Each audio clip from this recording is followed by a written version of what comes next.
Right. Dasu Shravan గారు ఉన్నారు. దాసు శ్రవణ్ గారితో మాట్లాడారు. ఎలా చూడొచ్చు అమరవీరుల స్తూపాన్ని అసలు రేవంత్ రెడ్డి ముట్టుకునే అర్హత ఉందా ఒక ఉద్యమకారుడిగా? మీరు చెప్పండి. దురదృష్టం ఏంటంటే ఒక తెలంగాణ ఉద్యమద్రోహి, తెలంగాణ ఉద్యమకారులపైన తుపాకీ బట్టి కాల్చి చంపాలని ప్రయత్నం చేసినటువంటి ఒక ఘాతకుడి ఇవాళ తెలంగాణ రాష్ట్ర ముఖ్యమంత్రిగా 10 సంవత్సరాలు తెలంగాణ రాష్ట్రం ఏర్పడుకున్నటువంటి తరుణంలో ఉండడం అనేటువంటిది ఒక దురదృష్టకరమైన వాతావరణము. అటువంటి ఒక నీచమైన మనస్తత్వంతో పనిచేసిన ఆయన ఇవాళ వచ్చి నేనేదో అమరవీరుల స్తూపం దగ్గర నేను పూలదండలు వేస్తానో లేకపోతే ఇంకేదో మాటలు మాట్లాడితే దానికి ఏ రకమైనటువంటి ఒక ఔచిత్యం ఉండదు.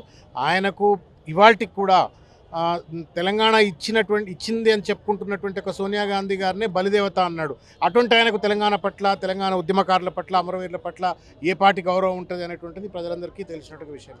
అంటే తెలంగాణ ఉద్యమకారులందరూ కూడా ఆందోళన వ్యక్తం చేస్తున్నారు. అసలు ఉద్యమకారుడు కాదు, ఎందుకు నివాళులు అర్పిస్తాడు, సంబంధం ఏంది అంటే నేను రాష్ట్ర ముఖ్యమంత్రి హోదాలో వస్తున్నా అని చెప్తున్న పరిస్థితి. సరే, ఇప్పుడు పశ్చాత్తాపంతో చేసిన తప్పును తెలుసుకొని ఒకవేళ కనుక నివాళులు అర్పిస్తే తప్పులేదు. కానీ ఇవాళ దురదృష్టం ఏంటి అంటే ఇప్పటికి కూడా తెలంగాణ ఉద్యమ అస్తిత్వాన్ని నాశనం చేయాలనే ప్రయత్నం చేస్తూ ఉండు, తెలంగాణ చరిత్రను ఆగమాగం చేయాలనే ప్రయత్నం చేస్తూ ఉన్న రేవంత్ రెడ్డి గారు ఇవాళ తప్పనిసరిగా అమరవీరుల స్తూపాన్ని దాకే ముందు మొదలు తెలంగాణ ఉద్యమానికి, అమరవీరులకు ఆయన తప్పనిసరిగా క్షమార్పణ చెప్పుకోవాల్సిన అవసరం ఉంది.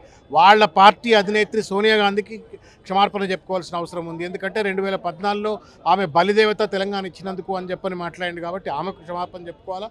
ఉద్యమకారులకు, ఉద్యమానికి, అమరవీరులకు క్షమార్పణ చెప్పుకున్నాక మాత్రమే స్తూపం దగ్గరకు వస్తే బాగుంటుంది. భవిష్యత్తులో ఎలా ఉండబోతుంది విపక్ష పార్టీగా మీ యొక్క? తప్పనిసరిగా బీఆర్ఎస్ కేసీఆర్ గారి యొక్క నేతృత్వంలో ప్రజల కోసం, ప్రజల విముక్తి కోసం పుట్టిన పార్టీగా తప్పనిసరిగా బీఆర్ఎస్ బలమైనటువంటి ఒక ప్రతిపక్ష పార్టీ పాత్ర పోషిస్తుంది.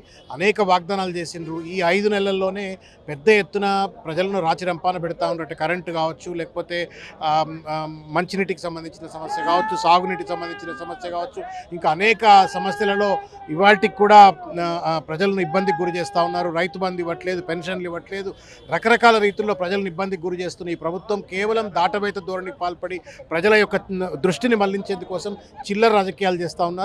వీటన్నిటినీ ఎండగట్టేటువంటి ఒక రీతిలో బలంగా బీఆర్ఎస్ పార్టీ ముందుకు